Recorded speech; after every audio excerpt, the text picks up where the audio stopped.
All right, what's going on, boys? We're live, and this video has been about 3.5 years. I've watched my guy Clint on this craft. He's become an incredible MMA handicapper. He started a podcast from dust. He's built a following. It's growing by the day. I couldn't be prouder. Clint, diehard MMA podcast. How are you, my friend? Jay, buddy, I'm doing great, man. Thank you so much for having me on the show. It's like you mentioned, it's been a long time coming. I always love chatting fights with you. The people don't know, but we're in the DMs and texting every single week, so we already talk about it. We've just not really done it on camera before, so I'm pretty excited. Thanks a lot for having me. Yeah, I mean, for I know we haven't done a show, but you and I talk like every day, basically. All the time. Yeah. All right, so it's the main event, UFC 272. What are your thoughts on the card overall? I think this card is awesome, man. This is going to be a really fun card. Basically, this is a spot that I find a little bit treacherous because it seems like almost every single line is wide. I hate when this happens because on these big pay-per-view cards, you can make an argument for every single dog on the card, and then the favorites just all win. you take all those dog shots, you got the value, the fights are close, the favorite gets the split decision. Like, that's what always happens to me in these spots. So I sacked up, I got a couple of dog shots. Hopefully things do really well, but this should be a fun and violent card, man. There's a lot of big finishers on here. I think we get action. I think a great example of what you just said is the Agapova fight. Like, I lean the dog. Like, okay, maybe the right side might be Agapova, although I think a ton of question marks. After, I don't know what to make after the Shayna Dobson thing. I know that she bounced back, but like, there Moreau sits plus 150. I think she's dangerous. She can get it done. Why not? The level of competition that she's faced far surpasses Agapova. Completely agree. I actually have a shot on Moreau's, man, plus 175 in the pocket. I did take that dog shot. I'm actually really high on Agapova as far as her ceiling, her future. I think she's going to go further in the UFC. But, man, in this particular spot, like you mentioned, Agapova's got the experience disadvantage here in this spot. We've seen her blow her wad a couple times, and she's facing an opponent who is getting better every time we see her at wrestling. And I really think that grappling is going to make this fight tight and close if Moreau decides to go ahead and shoot in for some takedowns and mix in the ground game, not just have it be a pure striking match. I think she can edge it out. So I'm with you. I took that shot too. Yeah, all right. So the main event, these guys obviously hate each other. Colby, Covington, Jorge, Masvidal. I think that there are like a few people I respect in the industry that have said, I think Colby wins, but he shouldn't be a $3, $3.50 favorite. So you can only look towards Masvidal. I think that that's a bit of a generic kind of lazy take. And I disagree with that because he's not just some wrestler. There are two wrestlers in that division that are world-class. I guess you can make an argument now for Chimaev, even though I still think it's a little early, but maybe there's three, right? But in this fight, I struggle to see Masvidal having anything more than a puncher's chance at this age against a Colby Covington that you and I basically saw fight, like once a year for the last few years. Now he's been in fights. I just feel like Masvidal is still living off that Askren knee praise, bro. I know he was a monster at some point. Unfortunately for him, I really do think that time's come and gone. And the people that are saying, well, if Usman was a minus 280 favorite against Masvidal close, how is Colby minus 320? In my opinion, that really doesn't hold water because I think that Kamaru Usman should have probably been a $6 favorite against Masvidal. And after watching the fight, he ragdolled him like he was a $1,500 favorite, right? A minus 1,500 favorite. So in my opinion, the odds were wrong then, which is making the odds wrong now. And I think that Covington should be closer to like $4.50, $5 favorite. So that's my opinion. We'll get into the bets, but what do you think? What's your overall thoughts? Man, I couldn't agree more with you. I did kind of use that lazy take myself where I felt like, I was saying Colby's the favorite. I don't know if I want to back him at this price tag. But the more I've looked into it, the more I completely agree with what you're saying. If it wasn't for Usman being alive right now, Colby Covington is your welterweight champion. Like that, there's only one man above him. It reminds me of back in the light heavyweight days where it was John Jones, DC, and then everybody else. It's Yep. the exact same setup here. It's Usman, it's Colby, and then everybody else. Like you said, maybe Hamzat's going to change our mind about that. Not just yet, man. I wasn't a believer in Masvidal when he was a 155er. Like I didn't buy into Masvidal when he was down a weight class. So now he's 37 years old. He's up at 170. He's facing bigger guys, and his best wins are a weight-cutting Darren Till, who's a busted prospect, Diaz, who's another 155er who's playing around up a weight class before retirement, who never also was all that elite. Yes, he's got the win over Conor McGregor, but he was never a title challenger, title contender. And I just don't believe that he can compete at this level, man. I think this is one of those spots where both these guys know what happened in those gym sessions. We don't. But you can tell by the reactions from Masvidal that Colby is in his head. Colby's winning this war of mental warfare before the fight gets started. And I think that tells me he's onto something. He knows he can out-wrestle Masvidal for 25 minutes. Without a doubt, he is totally sold on that fact. And I think Masvidal knows it too. So I'm with you. I think he needs another Askren flying knee if he's going to win this. I'll tell you, Masvidal was on record like 5 weeks ago saying that he got schooled in the wrestling sessions against Colby. He was like, but that was it. I destroyed him everywhere else, but I got schooled. Well, if you got schooled in those wrestling sessions, you're in trouble, bro. Yeah. Because, I mean, I just don't see anything else happening. So, okay, so when we're talking about how the fight ends, right? I think it's probably going to be a decision, gun to my head, because I do think we know that Colby, he's going to outvolume him 3-1, but a lot of his shots are pillow shots that I don't think are really going to hurt George, right? So you think leads to the takedown, leads to top control, and it starts to say probably decision. But what I gave out, one of the plays, I'll keep one of the plays for subscribers, but the other one I gave out was Colby 4-5 or decision, just in case we see a late stoppage. I don't really think Masvidal is going to give up his back, but if he's not fighting back late in the fight, depending on the referee, you might see a stoppage. I don't know. I figured a little more juice, a little safer net.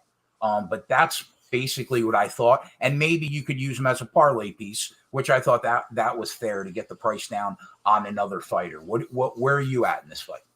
I like that look, man. I really do. I think Colby is a perfect parlay piece. I'm kind of trying to find another leg I want to stick him with on fight day here myself. Haven't bet him yet. Probably going to end up there before the fight kicks off here. But I do think that maybe sprinkling the round 4 and round 5 props for a late finish for just a little bit of fun, that could be something that you can look into. Decisions most likely. Masvidal can go 25 minutes striking, no problem. All day. We've seen it time and time again. If you let this guy go on his feet, he has no issues. What we haven't seen, especially recently, is Masvidal grappling for 25 minutes straight. What happens when he gets grinded on for 15 minutes and now we're in the championship rounds? His arms are full of blood. He's heavy. He's tired. Does he have the same gas at 37 years old in those championship rounds? That's when I start to worry about the finish, because Colby's not a finisher. But early in his career, man, he's got 6 wins by submission. So just by out hustling somebody, getting them exhausted, if there was ever a man who Colby Covington wanted to step on the gas pedal and put away, it'd be a guy like Masvidal. So I think that the submission prop at 8-1 holds maybe a little bit of value. I know it's not something we've seen for a long time, but if you want to sprinkle, if you want something for a little fun, that's kind of where I'd be looking. And then, like I said, if you want something crazy, the round 4, the round 5 finish prop, because it's not going to happen any sooner than that. And then maybe just Colby as a parlay piece. Yeah, I mean, I don't mind that submission at 8-1. That's interesting. And you would think, man, if there's one guy he wants to finish, it's got to be Masvidal, right? It's got exactly. Do you think he hates him just as much as you think it's reciprocal hate?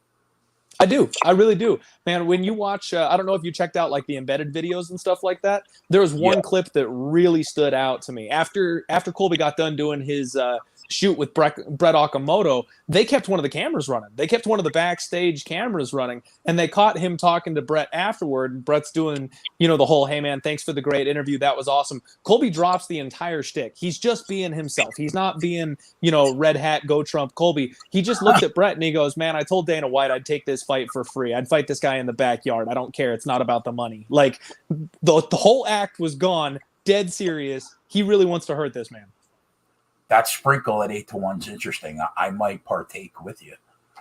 All right. So, yeah, I mean, basically the plays that we're looking at are you could take them by submission, sprinkle at 8-1, or you could take them by round 4 or 5 or decision, which is available at FanDuel for anybody that is betting legal. I'm sure it's available in some offshore markets as well.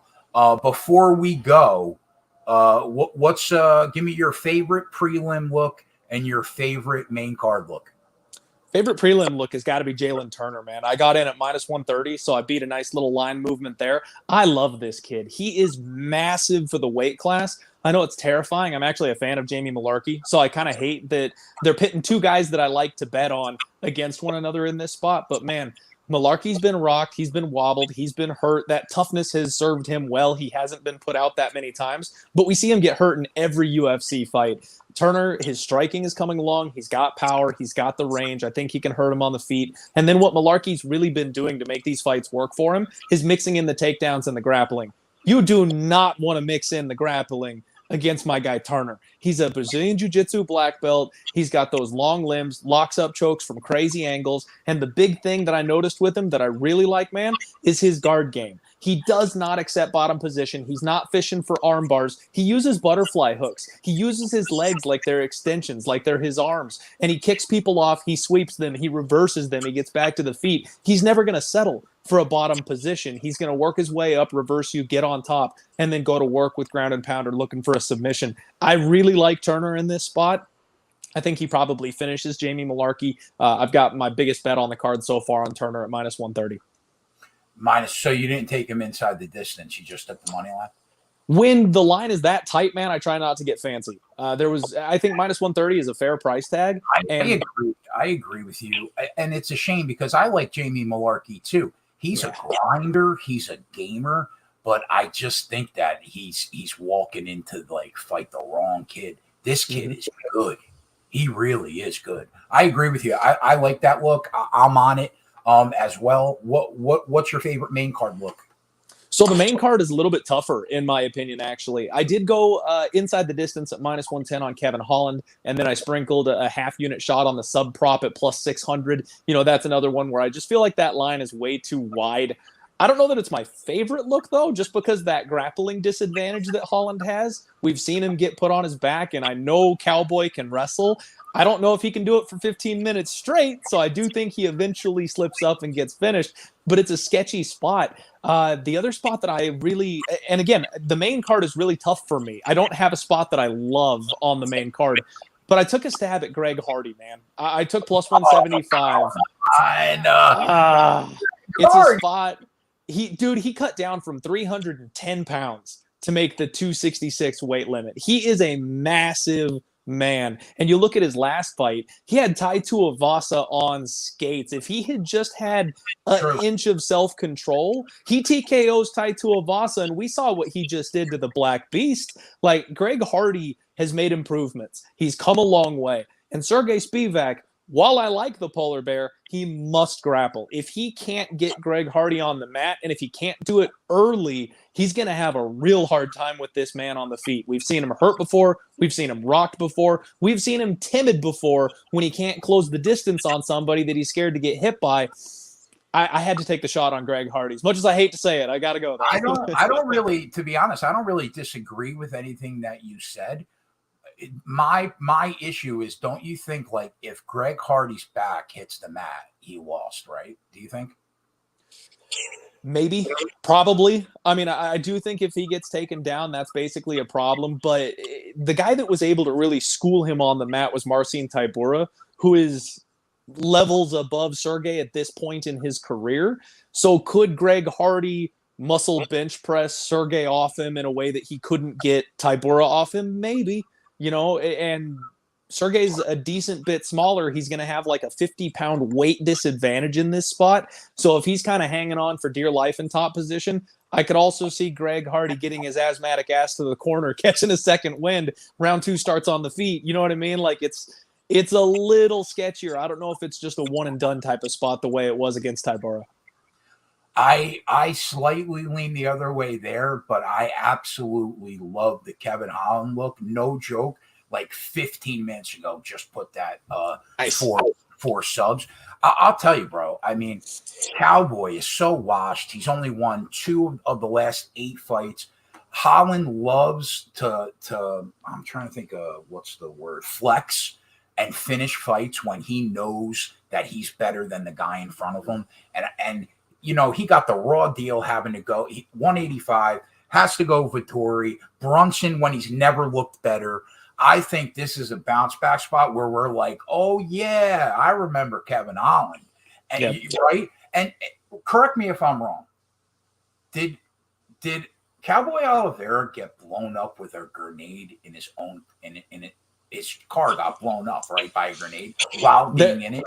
There that true? is, yeah, I've heard that story also. I mean, I think it's true. I can't confirm it for you. I can't cite my sources here, but I do think that that's true. And man, he's just looked rough his last couple fights. The big thing for me is the gas tank, because if you slow down against Kevin Holland, he's going to eat you alive. I think that Cowboy can definitely wrestle with him for the first 5 minutes, maybe the first 7 minutes. But as soon as he starts tiring, he's just not going to be the same problem. And this is Kevin Holland, who one arm bench press Jacare Souza off of him and then cleaned his clock with a right hand.